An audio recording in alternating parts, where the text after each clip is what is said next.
Welcome to Pi Brains. बच्चों, last के कुछ वीडियोस में हमने इंटीग्रेशन ऑफ मॉडुलस फंक्शन के लेक्चर्स देख लिए हैं। आपको मैंने कुछ बेसिक क्वेश्चंस भी करवा दिया था इंटीग्रेशन ऑफ मॉडुलस फंक्शन के। ठीक है, दो क्वेश्चन आप ऑलरेडी कर चुके हो दो वीडियोज में, जो तो दो छोटे छोटे वीडियोज थे उनमें आप कर चुके हो। ठीक है, आज की इस वीडियो में मैं काफी इंपॉर्टेंट क्वेश्चन लेके आया हूँ इंटीग्रेशन ऑफ मॉडुलस फंक्शन। आप इस वीडियो को देखेंगे और लास्ट की अगर टू वीडियोज आपने देखी हुई है तो पूरा कॉन्सेप्ट है आपका इंटीग्रेशन ऑफ मॉडुलस फंक्शन, ये बहुत अच्छी तरीके से क्लियर हो जाएगा। मतलब कोई भी क्वेश्चन कैसा भी आ जाए एग्जाम में, आप सारे क्वेश्चनों को कर लोगे बहुत आसानी तरीके से। ठीक है, तो इस वीडियो में आपको देखना कहां तक है मैं बताता हूं आपको। देखो, कॉन्सेप्ट मैं करा दूंगा, जहां पर कैलकुलेशन वाला पार्ट आएगा वहां से आप खुद कर सकते हो। ठीक है, आप खुद करना, खुद करके देखना, आपसे क्वेश्चन का आंसर आएगा। अगर नहीं आएगा तो फिर उसके बाद के सारी जो है पूरी वीडियो कंप्लीट देखना। ठीक है जी, देखिए सबसे पहले हम थोड़ा सा ध्यान देंगे कि मेरे पास एक ये क्वेश्चन है। अब ये क्वेश्चन एग्जाम में आने वाला रिपीटेड क्वेश्चन है, मतलब एग्जाम में ये 4 मार्कर का क्वेश्चन है, ये 4 नंबर का क्वेश्शन पूछ ले जाता है। इससे पहले हमने क्या क्या किया है एक बार मैं उसे भी डिस्कस कर लेता हूं। देखेंगे हमने ये क्वेश्चन किया है, देखो -1 से 2 x³ - x, ये भी क्वेश्चन काफी इंपॉर्टेंट था। एक ये बेसिक क्वेश्चन करके हमने देखा था कि किस तरीके से आपको करना होता था। ठीक है, अब अगर आपने ये वीडियोस नहीं देखी हैं तो आप उन्हें जाके देख लो, जिससे कि पूरा का पूरा कॉन्सेप्ट आपको समझ में आए। ठीक है, अब देखो जरा यहां पर ध्यान से देखेंगे, हमारे पास ये क्वेश्चन है, कह रहा है mod of x-1 plus mod of x-2 plus mod of x-3 dx, और लिमिट कहां से कहां तक है, 1 से लेकर 4 तक है। तो देखो आपको क्या करना होता है, आपको सबसे पहले जो मॉड में होता है उसके बराबर आपको 0 लेना होता है। अब यहां पर थोड़ा सा डिफरेंट ये है कि अलग अलग मॉड है, तो हम क्या करेंगे, अलग अलग 0 लेट करेंगे। देखो मैं क्या करूंगा, late x-1 is equal to 0। अब x-1 बराबर 0 लेट करूंगा तो यहां से x की वैल्यू क्या आ रही है, 1 आ रही है। ठीक है, दूसरा क्या लेट करूंगा, x-2 इज इक्वल टू 0, ये प्लस में था ना तो इसलिए हमने इसको अलग लेट किया, तो क्या हो जाएगा, x की वैल्यू यहां से कितनी आ जाएगी, 2 आ जाएगी। तीसरा क्या है, x-3 इज इक्वल टू 0, अब यहां से x की वैल्यू कितनी आ जाएगी, 3 आ जाएगी। अब 1 2 3 तीन अलग अलग वैल्यूज आ गई हैं। अब आपको क्या करना होता था, आपने लेट कर लिया, x की वैल्यू निकाल ली, फर्स्ट स्टेप क्लियर। ओके, अगला क्या करना है, आपको एक नंबर लाइन ड्रॉ करना है, और नंबर लाइन ड्रॉ करने पर आपको लिखना क्या है, यहां पर लोअर लिमिट लिखनी है और अपर लिमिट लिखनी है। तो लोअर लिमिट क्या है, यहां पर 1 है, यहां 1 लिख दिया मैंने। अपर लिमिट क्या है, 4 है, मैंने यहां क्या कर दिया, 4 लिख दिया।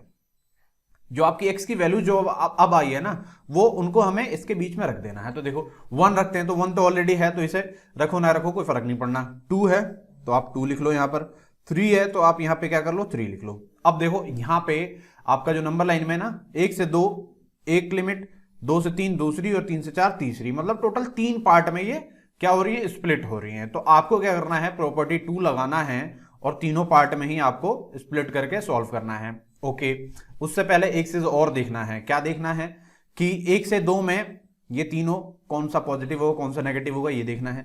2 से 3 में इन तीनों में से कौन सा पॉजिटिव होगा कौन सा नेगेटिव होगा, और 3 से 4 में इन तीनों में देखना है कि कौन सा पॉजिटिव होगा कौन सा नेगेटिव होगा। तो सबसे पहले मैं आपको यूजिंग प्रॉपर्टीज जो है आप यूज करते हो, मैं वो लिखता हूं, यूजिंग प्रॉपर्टी। क्या होती है प्रॉपर्टी, इंटीग्रेशन ऑफ a से b fx dx है अगर, तो आप क्या करोगे, इंटीग्रेशन ऑफ a से c कर दोगे, जो ब्रेक पार्ट हुआ था, है ना। ये लिखने से क्या होता है कि एग्जाम में मार्क्स नहीं कटेंगे आपके। अरे बात समझ में, टीचर को मौका नहीं मिलेगा मार्क्स काटने का। c से लेकर कहां तक, b तक, c से लेकर b तक fx dx हो जाएगा। अब थोड़ा सा ध्यान देंगे, आपने ये प्रॉपर्टी तो लगा ली। अब क्या है, पहले क्योंकि इसमें कितने, 1 से 2 1, 2 से 3 2, 3 से 4 3, 3 ब्रेक हो रहा है आरी में, तो आपको 3 ब्रेक करना है। तो ध्यान से देखेंगे थोड़ा सा, आप क्या करोगे, लिखोगे यहां पर इंटीग्रेशन ऑफ 1 से 2, कहां से कहां तक, 1 से लेकर 2 तक, और इन सबको चेक करोगे कि 1 से 2 तक में कौन सा पॉजिटिव होगा फंक्शन और कौन सा नेगेटिव होगा। मतलब x-1, 1 से 2 मतलब 1 से लेकर आप बड़ी वैल्यू डाल रहे हो ना, तो 1 से जब बड़ी वैल्यू डालोगे x-1 में तो क्या होगा, 1.5 लेट कर लेते हैं, तो 1.5 - 1 क्या होगा, प्लस का आ रहा है, तो मैं यहां क्या लिखूंगा, प्लस x-1।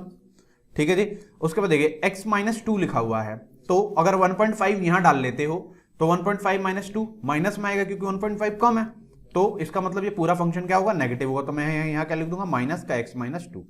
ऐसे ही x-3 में डालते हो, लेट से 1.2 आपने डाल दिया, 1.2 1.3 1.4 1.5 कुछ भी डाल रहे हो, तो सारी वैल्यू 3 से तो कम हो रही है ना, तो ये भी क्या होगा, नेगेटिव होगा। तो यहां भी मैं क्या लिख दूंगा, x-3 नेगेटिव का। अब ये जो है ध्यान से देखेंगे, ये आपका फर्स्ट हो गया। आ रही बात समझ में, ऐसे करना होता है। वैसे ही 2 से लेकर 3 तक तो अगला क्या लोगे, 2 से लेकर 3 तक लोगे। और क्या होगा, 2 से 3 तक आपने ले लिया, सबको चेक करना है कि कौन सा पॉजिटिव होगा कौन सा नेगेटिव होगा। तो देखो 2 से 3 डालोगे तो 2.5 लेट से 2.5 माइनस 1 मतलब 2 से बड़ी ही वैल्यू डाल रहे हो ना, 2 से 3 का मतलब 2 से बड़ी वैल्यू, तो यहां क्या होगा, प्लस रहेगा। तो ये क्या हो जाएगा, x माइनस 1 प्लस का 2 से 3 मतलब 2 से बड़ी वैल्यू डालेंगे तो ये भी प्लस रहेगा। तो यहां क्या करेंगे, यहां भी लिखेंगे प्लस का x माइनस 2। फिर अगले में क्या करना है, 2 से बड़ी वैल्यू, 2 से बड़ी वैल्यू मतलब 2.5 ले सकते हो, तो 2.5 लोगे तो 3 से तो छोटी है ना, तो ये पूरा का पूरा क्या होगा, नेगेटिव होगा। तो यहां पे मैं क्या लिख दूंगा, माइनस का x माइनस 3। आ रही बात समझ में। अब आप 2 से 3 तक भी चले गए, अब अगले में क्या जाना है, 3 से 4 तक जाना है। तो मैं यहां ही लिख दूंगा प्लस का इंटीग्रेशन ऑफ 3 से 4। अब देखो 3 से 4 डालते हो, 3 से 4 में ये भी प्लस होगा, 3 से 4 में ये भी प्लस होगा, और 3 से 4 में ये भी प्लस होगा, है ना। कैसे, आप 3.5 डालो, 1 से बड़ा है, 3.5 यहां भी डालोगे, यहां भी 1 से बड़ा है, 3.5 डालो तो ये बड़ा है, तो सारे ही मतलब पॉजिटिव होंगे, ठीक है। तो ये क्या हो जाएगा, x minus 1 plus x minus 2 plus x minus 3। जी बच्चों, तो आपको बस यहीं तक देखना था। इसके बाद आप क्या कर सकते हो, इंटीग्रेट करना है, इंटीग्रेट करके कैलकुलेट करना है और आपका आंसर बिल्कुल सही आ जाएगा, ठीक है। थोड़ा सा आप एक पार्ट और देख सकते हो आगे, 1 मिनट आगे और देख लो आप, क्या 1 से लेकर 2 तक। देखो पहले इन्हें ना अंदर सॉल्व कर लो, कैसे, ये x प्लस में है और ये x माइनस में है, तो मैं काट दूं। 12वीं क्लास में हो, थोड़ा सा स्टेप तो मैं जल्दी कर ही सकता हूं ना। x प्लस में है, x माइनस में, ये कट गया, ओके। ये x माइनस में है तो मैं यहां क्या लिख दूंगा, माइनस का x लिख दूंगा। देखो 1 माइनस में है, ये +2 है, +3 है, 3 2 5 में से 1 गया, कितना बचेगा, प्लस का 4 बचेगा। तो माइनस x प्लस 4 dx इसका आ जाएगा प्लस। आगे चलते हैं, ये कहां से कहां तक है, 2 से 3 तक। इसमें देखो ये x प्लस में है, ये x प्लस में है और ये x माइनस में है, तो एक x माइनस से दूसरा x minus cancel, x plus में है तो एक x लिख दूंगा, -1 -2 और +3 मतलब 3 प्लस में है और -1 -2 -3 होता है, -3 + 3 क्या हो जाएगा, 0। तो इसके साथ हम 0 लिखे ना लिखे कोई फर्क नहीं पड़ता, तो ये और छोटा हो गया। ऐसे ही देखो अभी देखने से यहाँ कितना क्या बहुत बड़ा दिख रहा था, बट थोड़ा सा कैलकुलेट किया, देखो कितने छोटे छोटे पार्ट बन गए। अगला क्या है, 3 से 4 तक जाते हो आप, देखो x प्लस प्लस प्लस, तीनों ही प्लस में है तो ये कितना हो जाएगा, 3x। ये तीनों माइनस में, 3 2 5 और 1 6, तो माइनस का 6 हो जाएगा ये, ठीक है जी। और यहाँ क्या आ जाएगा, dx आ जाएगा। अब यहां तक आपने अगर अच्छे तरीके से देख लिया है तो आपको इंटीग्रेट करना है, लिमिट डालना है, सॉल्व करना है, आंसर आ जाएगा। आपको ज्यादा टेंशन लेने की जरूरत नहीं है बिल्कुल भी, ठीक है। तो देखिए मैं इंटीग्रेट कर लेता हूं इनको। -x का इंटीग्रेशन क्या हो जाएगा, -x² 2 हो जाएगा। 4 का इंटीग्रेशन क्या हो जाएगा, 4x, बेसिक इंटीग्रेशन है, ठीक है। ये क्या हो जाएगा, लोअर लिमिट, ठीक है। और ये हो जाएगा अपर लिमिट, लोअर लिमिट में 1 है और अपर लिमिट में 2 है। प्लस का यहां क्या हो जाएगा, x क्या करोगे तो कितना हो जाएगा, x² 2 और कर दो 2 से 3, प्लस यहां क्या हो जाएगा, ये हो जाएगा 3x² 2 माइनस 6x और लोअर लिमिट 3 अपर लिमिट 4। अब लिमिट डाल देंगे, सॉल्व कर देंगे, आंसर आ जाएगा, वेरी इजी। क्या, अपर लिमिट 2 डालेंगे तो यहां 2 डालेंगे तो 2 का स्क्वायर कितना हो जाएगा, 4, -4/2 कितना हो जाएगा, -2, प्लस 4 2 जा 8, ठीक है। माइनस अपर लिमिट 1 डाल देंगे तो ये कितना हो जाएगा, -1/2 प्लस कितना हो जाएगा, 4, ठीक है। ये आपका ये वाला पार्ट हो गया। अब हम चलते हैं दूसरे पार्ट पर।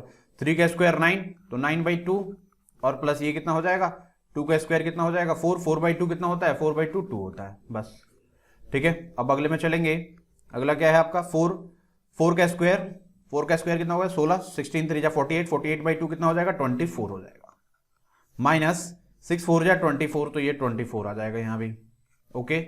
माइनस अपर लिमिट डाल दिया, लोअर लिमिट डाल दो, 3 का स्क्वायर 9, 9 3 जा 27/2 और माइनस का ये कितना हो जाएगा, 6 3 18, बस। अब तो आपको ओनली सिंपल कैलकुलेट करना है। -8 प्लस -2 + 8 कितना हो जाएगा, आपको पता है बहुत अच्छी तरीके से, -2 + 8 6 आ जाएगा। यहां से सॉल्व करेंगे, 8 हो जाएगा 7/2 और ये माइनस है तो -7/2 हो जाएगा, ठीक है जी। प्लस का 2 2 जा 4 9 4 13/2, इसको सॉल्व कर रहे हैं हम, तो ये हो जाएगा 13/2, ठीक है। ये 24 24 0 खत्म हो गए।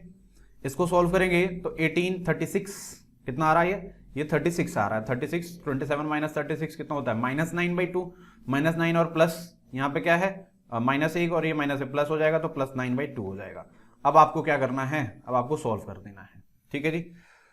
सॉल्व जब हम करते हैं तो थोड़ा सा हमको ध्यान देना है। सॉल्व करते समय 9 और 13 कितना हो जाएगा 22, 22/2, ठीक है जी, थोड़ा सा ध्यान से देखेंगे। और ये कितना हो जाएगा देखो 12, 12 में से 7 गया कितना हो गया 5, तो प्लस का कितना हो जाएगा 5/2। अब थोड़ा सा ध्यान देंगे कि जब आप इसको सॉल्व करते हो तो क्या ये आंसर जो भी आ रहा है, जो भी हम इसको सॉल्व कर रहे हैं, क्या ये सही है, देख लेते हैं। यहां से एक चीज हमें यहाँ पे थोड़ा सा ध्यान देंगे कि हमने यहाँ पर अपर लिमिट 3 का स्क्वायर 9/2 डाला है और माइनस होता है लोअर लिमिट, तो यहाँ हमें क्या करना होगा, यहाँ पर हमें माइनस डालना होगा, ठीक है। अब जब ये माइनस डालते हैं तो 2 2 जा 4, 9 - 4 कितना होता है, ये 5/2 हो जाता है। ये कितना हो जाता है 5/2। और जब ये 5/2 हो जाएगा तो एक चीज हमें ध्यान देना होगा कि कैलकुलेशन बहुत इंपॉर्टेंट होता है। यहां से ये क्या हो जाएगा 9 5 14/2, ये कितना हो जाएगा 12 - 7 कितना हो जाएगा 5/2, और प्लस का ये कितना हो जाएगा 14/2। बेस सेम है तो ऐड हो जाएगा, ये कितना हो जाएगा 19/2। ये इसका आंसर हो जाएगा, ये क्या हो जाएगा 19/2 इस क्वेश्चन का फाइनल आंसर हो जाएगा। तो थोड़ा सा ध्यान देंगे कि आप कभी भी किसी भी क्वेश्चन में प्लस माइनस की भी मिस्टेक करते हैं तो आपका आंसर नहीं आता है, ठीक है। आपको इस क्वेश्चन में अगर कहीं भी कोई डाउट है तो आप कमेंट करके मुझसे पूछोगे, मैं नेक्स्ट कोई भी वीडियो लेक्चर होगा या फिर कमेंट में ही मैं आपको उसका आंसर जरूर दूंगा।